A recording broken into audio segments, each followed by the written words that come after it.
ትሁት ለናቲ የእናቱን በህይወት መኖር ከነገረችው በኋላ አባቱ ላይ እርምጃ ለመውሰድ ጥሏት እየሮጠ ነበረ። እናም ከዚህ በመቀጠል እሷ አደጋ ውስጥ እንደምትገባ ስላወቀች ናቲን በተደጋጋሚ ልትለምነው ብትሞክርም እሱ እየሰማት አልነበረም። ምክንያቱም እናቴ በህይወት ትኖራለች ብሎ በጭራሽ አንድም ቀን አስቦ አያውቅም። የትሁትን አደጋ ውስጥ መግባት ግን ዞር ብሎ አላሰበምና ቀጥታ ወደ አባቱ ነበረ እየገሰገሰ የነበረው። እሷም የእናተ መኖር ሰማህ ደስ አለ፣ ግን የኔ በህይወት መኖር አያሳስብህም አይደለ በማለት ስትነግረው እርምጃውን ገቶ ቆሟል። እናም ወደ ኋላ ተመልሶ ትሁትን ስሟት ያልሽኝን አደርጋለሁ በማለት ሊያዳምጣት ወስኗል። እሷም እንደተጸጸትክና ይቅርታ እንደምትጠይቅ መስለክ እቤት ገብተህ ይቅርታ መጠየቅ አለብህ ብላ በነገረችው መሰረት በሀሳቧ ተስማምቶ እሷ ወደ ቤት ሄዳለች። በዚህም መካከል ግን ይሄ ሁኔታቸው አይን ውስጥ ገብቷልና ከማን ጋር ነበረ ስታወሪ የነበረው ብላ ቤት እያፋጠጠቻት ነው የምትገኘው። ከናቲ ጋር ቆመሽ ብዙ ሰዓት ስታወሪ አይችሻለሁ በማለት አፋጠጠቻት። አዎ አባቱ ላይ እንደዚህ መሆን እንደሌለበት እየመከርኩት ነበረ ስትል ትሁት መልሳለች። ማን ስለሆንሽ ነው ናቲን መካሪ የሆንሽው በማለት ቤቲ እያንቋሸሸቻት ነበረ። እኛን ሳይሰማ አንቺን እንዴት ይሰማል በማለት ትናገራታለች። እኔ መከርኩት እንጂ ሰማኝ እኮ አላልኩም በማለት እየመለሰችላት ነበረ። ከዚህም በመቀጠል ቀጥ ወደ ስራሽ ብላ ካባረረቻት በኋላ ኪችን ከገባችም በኋላ ናቲ ይደውልላታል። አሁን ማውራት እንደማይመቻትና በኋላ ሲመቻችላት እንደምትደውል ነግራው ስልኩ ተዘጋ። በመቀጠል ግን የናቲ አባት ለቤቲ ተጣልታችኋል ወይ በማለት ይጠይቃታል። እኔ ከገረድ ጋር ምን ግንኙነት አለኝና ነው እየመጣለው በማለት መልሳለታለች። አሁን ላይ በዚህ ልጅ ጉዳይ መጠንቀቅ አለብን፣ ምክንያቱም ሚስጥራችን አውቃለች፣ አለም መኖሯን አውቃለች። ስለዚህ እሷ ከዚህ ቤት ወጣችና የሆነ ነገር ተሳሳተን ማለት ሚስጥራችን አደባባይ ወጣ ማለት ነው በማለት ለባሏ እያስረዳችሁ ነበረ። እንግዲህ እሱም ቢሆን ስራ ታበዛብኛለች እንጂ ያን ያክል ከባድ አይደለም በማለት ይመልስላታል። ምን ማለት ነው ብላ ስትጠይቀውም ለቤቴ የሰጣት ምላሽ ዝር ማንዝሯን በሞላ እፈጃቸዋለሁ ነበረ ያላት። የምታውቀው አጎቷን ብቻ ነው ያለውም እዚህ አጎቷ ነው፣ ስለዚህ እንዴት ታደርጋለህ በማለት ትጠይቀዋለች። እሱም ምንም እንዳያሳስብሽ በማለት ነበረ ቀለል አድርጎ የመለሰላት። እንግዲህ ትሁት እዳ ውስጥ መግባት ምንም አይሰለቻትምና አሁንም ከባድ እዳ ውስጥ ነው እየገባችው። በተለይ አባባን ትልቅ ፈተና ውስጥ የከተተቻቸው ነው የሚመስሉት። ምክንያቱም አጎትና ተያዥ መስሎ ያስገባት አባባ ነውና በሆነ ባልሆነው ትሁት የሆነ ጥፋት ያጠፋች ሲመስላቸውም አባባን ነው እየጠሩ የሚያስጨንቁት። አሁንም ቢሆን እዳው ወደ አባባ መሄዱ አይቀርም። በመቀጠልም ወደ አለም ክፍል በመሄድ ልጅሽን ስላየሽው የልብ ልብ እንዳይሰማሽ በማለት ያስፈራራታል። እናም ልግደልሽ ወይ ይላታል። ግደለኝ ልጄን ብቻ ምንም አታድርግብኝ እንጂ እኔ ኖርኩም ሞትኩም ለኔ አዲስ ነገር አይደለም በማለት ቀለል አርጋ ትመልስለታለች። ድሮ እኮ ሞት ትፈሪ ነበረ፣ አሁን እንዴት ነው እንደዚህ ልበድ እንዳንየውሹ በማለት ይመልስላታል። ልጄ እንዳለ ካወቅኩ በኋላ ለኔ ኖርኩም ሞትኩም ምንም ግድ የለኝም ብቻ ልጄን አትንካብኝ እንጂ በማለት እንግዲህ የሷን ህይወት በልጇ መኖር ልትለውጥለት እንደምትፈልግ ነው የሚያሳየው። በመቀጠልም ትሁትን ታውቂያታለሽ ብሎ ይጠይቃታል። ትሁት ማናት ካለ በኋላ ትሁት አማችሽ ናት በማለት ነበረ የመለሰላት።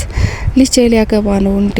እናም በጣም ነው ደስ ያለኝ ሊያገባ ከሆነ በማለት ትመልስለታለች። የትሁትና የአለም መገናኘት ከታወቀ ትሁት ወይም አለም ላይ አንዳች አደጋ ማድረሳቸው አይቀርም። ምክንያቱም በተደጋጋሚ ትሁትና አለም ከተገናኙ በኋላ አለም ቀስ በቀስ የጤና ለውጥ እያመጣች ነው የምትገኘው። መረጋጋት ይታይባታል፣ ደስተኛ ናት። የልጇንም በህይወት መኖር አውቃለች። ልጇም ቢሆን የእናቱን መኖር አውቋል። ስለዚህ ፈጽሞ ጤንነት እየተሰማት ነው የሚገኘው። እናም ይህንን እነዚህ ክፉ ባልና ሚስት ጆሮ ከደረሰ አንዳች አደጋ ይደርስባቸዋል። ስለዚህ መጠንቀቅ ያለባቸው ነው የሚሆነው። ትሁትና ናቲ በተመካከሩት መሰረትም ናቲ ወደ ቤት ተቅለስልሶ ከገባ በኋላ ባልና ሚስት የምግብ ጠረጴዛ ላይ ቁጭ ብለው ምሳ ለመብላት እየተዘጋጁ ባለበት ነበረ እሱ የገባው። እናም በቀጥታ እንደገባ አባቱ እግር ስር ነው የወደቀው። አባዬ ይቅር በለኝ፣ አንተን እንደዚህ መናገር አልነበረብኝም። እናም ሁሉም ነገር አንተ ስትወድና ስትፈቅድ ነው የሚሆነው። ስለዚህ አጥፍቻለሁ፣ በጣምም ተጸጽቻለሁ በማለት አባቱ እግር ስር ይወድቃል። አባትም ተነስ በቃ ሲለው ይቅርታ ካላደረክልኝ በፍጹም አልነሳም በማለት እምቢ ይላል። ከዚህ በኋላ ይቅርታ አድርጌልሃለሁ ልጄ እና ደስ ብሎኛል ጥፋት ስለታወቀ በማለት ምሳ እንዲበላ ይጋብዙታል። እሱም በቃኝ፣ እኔ አንተ ይቅርታ እንድታደርግልኝ ብቻ ነው የምፈልገው፣ ምግብ አልበላም በማለት ተሰናብቷቸው ደህና ዋሉ ብሎ ወጥቷል ማለት ነው። ባልና ሚስት በነገሩ በጣም ግራ ገብቷቸዋል። በተለይ ቤቲ አንዳች ሴራና ጥንስስ እንዳለ እየተጠራጠረች ነው የምትገኘው። ከትሁት ጋር አሁንም ያልጨረሰው ጉዳይ ስላለ ትሁት መውጣት ነበረባት። እናም ሱቅ ሊሄድ ነው ብላ ስትወጣ ቤቲ በጭራሽ አይሆንም እንድትወጪ አልፈቅድልሽም ብላታለች። እና ቤት ውስጥ ሽንት ቤት የማጸዳበትም ምግብ የምሰራበትም ምንም አይነት ግብዓት ስለሌለ ግዴታ ለመግዛት መውጣት አለብኝ ብላታለች። በጭራሽ እንደማትወጣ ከነገረቻት በኋላ እሺ አንቺ ገዝተሽልኝ ነይ ስትላትም እንዴት ትልኪኛለሽ አሰሪሽ እኮ ነኝ በማለት ትንጨረጨራለች። አትወጭም ካልሽ ግዴታ ነው መግዛት፣ ለቤትሽ ነው ደግሞ የምትገዢው ለኔ አይደለም በማለት ስትመልስላት ገዝታ እንድትመጣ ትፈቅድላታለች።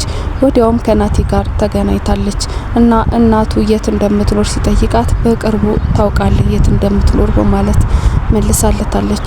እናም ትሁትን እጅግ በጣም እያመሰገናት ነበረ፣ እያደነቃትም ነበረ። ፍቅር እንደያዘውም እየገለጸላት ነበር የነበረው። ወደ ቤት ስትመለስ ግን ቤቲ እሳት ለብሳ እሳት ጎርሳን የጠበቀቻት። ይህን ያክል ሰዓት ሱቅ አልቆየሽም ትላታለች። ትሁት ግግም ብላ እናቴን እንዳላገኘችው እየተናገረች ነው። እና አንዳንድ ሰዎች ሊጫወቱብሽ ይፈልጋሉ፣ ስለዚህ መጠንቀቅ አለብሽ በማለት እየመከረቻት ነው የምትገኘው። ቤቲ እንዴት እንደሆነ ባይታወቅም እንግዲህ አባትና ልጅም በአንድ አይነት ሁኔታ እያየች ነው የምትገኘው። ከአባትየው ገንዘብን ፈልጋለች፣ ከናቲ ደግሞ ፍቅርን ፈልጋለች። ናቲ ፈጽሞ ሊቀበላት አልቻለም። እንደውም አንዴ የተሸጠ እቃ ድጋሚ ሲሸጥ ዋጋው ይቀንሳል። ስለዚህ አንቺ አባዬ ገዝቶሻል፣ እኔ እንደዚህ አይነት ነገር ካንቺ ምንም ነገር አልፈልግም ሲል ሙልጭ አርጎ ነግሯታል ማለት ነው። ቤቲ የወይዘሮ አለምን ክፍል ቆልፋ ቁልፉን ደብቃ ከሄደች በኋላ ትሁት እንደምንም ብላ የክፍሉን ቁልፍ ፈልጋ አግኝታ ከፍታ ወደ ወይዘሮ አለም ክፍል ሄዳለች። ቁጭ ብላም ስታያት ደህና እየሆንሽ ነው፣ እያየውሽ እጅግ በጣም ጤነኛ እየሆንሽ ነው፣ ስለዚህ እኔ በጣም ደስተኛ ነኝ ብላታለች። ልጄ ናቲ አላገባም ወይ ስትል አለም ጠይቃታለች። አላገባም፣ የልጄ ሚስት አንቺ ብትወኝ እጅግ በጣም ደስ ይለኛል በማለት ትሁትና ናቲ እንዲጋቡ እንዴት እንደምትፈልግ በደስታ እየገለጸችላት ነው የምትገኘው። ከዚህ በኋላ ያለው ችግራቸው እጅግ በጣም የከፋ እንደሚሆንም ስጋቷን እየገለጸች ነው የምትገኘው። በሌላ በኩል ደግሞ ቤቲ ትሁት ከዚህ ቤት እንድትባረር እየጨቀጨቀች ነው የምትገኘው ማለት ነው። እሱም እንዴት ነው የምትባረረው? የዚህ ቤት ከባዱ ሚስጥር ማወቋን መዘንጋት የለብሽም በማለት ነግሯታል። እናም ምንድነው ጥፋቷ በማለት ሲጠይቃትም ናቲን ለማማለል እየሞከረች ነው በማለት ነግሯለች። በስራ ሽርጧ ነው ወይ ናቲን የምታማልለው በማለት አናንቋል። እንግዲህ እሱን መጨረሻ ላይ የምታየው ነው የሚሆነው በማለት ለባለቤቷ መልስ ሰጥታለች። ናቲ ትሁትን ከልብ ያፈቀራት ነው የሚመስለው። ሁለ ነገሯ፣ ሀቀኝነቷ፣ አስተሳሰቧና ስለ እናቱ ያላትን አመለካከት እጅግ በጣም ነው የወደደላት። በአንጻሩ ደግሞ ቤቲ እጅግ በጣም ቅናት ገብቷታልና ሁለታቸውን እንዴት አርጋ ልትለያያቸው እንደምትችል ሴራ እየጠነሰሰች ነው የምትገኘው። ከዚህ ቤት ትውጣ እንዳለች ብትባረር የናቲ አባት ጭራሽ የሚፈልግ አይመስልም። ምክንያቱም የቤቱን ከባድ ሚስጥር አብራ አይታለችና። እንዳትቀጥል ደግሞ ቤቲ በቀናት እየተንጨረጨረች ነው የምትገኘው። እንግዲህ ቀጣይ ክፍል ምን እንደሚፈጠር አብረን የምናይ ነው የሚሆነው። አብራችሁን ስለቆያችሁ እጅግ አድርጌ አመሰግናለሁ። ሰላም ቆዩልኝ።